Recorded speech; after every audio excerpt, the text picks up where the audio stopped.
পার্বত্য চট্টগ্রামে যে ধর্ষণের ঘটনা নিয়ে কথা হচ্ছিল, যেটা নিয়ে এত কিছু দাঙ্গা হাঙ্গামা হচ্ছে, নয়নশীলকে অলরেডি সেনাবাহিনী ধরেছে এবং বাকিদেরকে ধরার চেষ্টা করছে।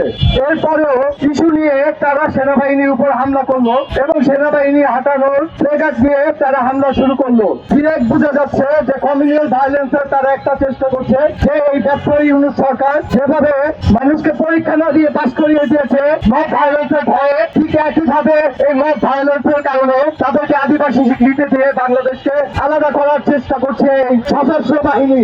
আমরা কখনো মানতে পারি না বাংলাদেশের সেনাবাহিনীর উপর হামলা করতে পারে বাংলাদেশের শৃঙ্খলাবাদী এই সব সেপারেটিস্ট উচ্ছৃঙ্খলা সশস্ত্র বাহিনীগুলা। যখন বাংলাদেশকে সেনাবাহিনীকে আঘাত করলো, এর মানে এরা বাংলাদেশের সার্বভৌমত্বের উপর আঘাত আনলো। এই বাংলাদেশের সার্বভৌমত্বের উপর আঘাত মানে বাংলাদেশের উপর আঘাত। এটা কন্ট্রোল হাসছে কমন করতে হবে এই স্বরাষ্ট্রমন্ত্রী। আপনি কি ব্যস্ত স্বরাষ্ট্রমন্ত্রী হতে চান? আপনি যদি পাহাড়কে শৃঙ্খলা অবস্থায় ঘিরে রাখেন, আমরা এটা কখনো মানবো না। এই অবস্থায় আমরা বারবার কথা উঠাবো আর আপনাকে ব্যর্থ বলে যাবো।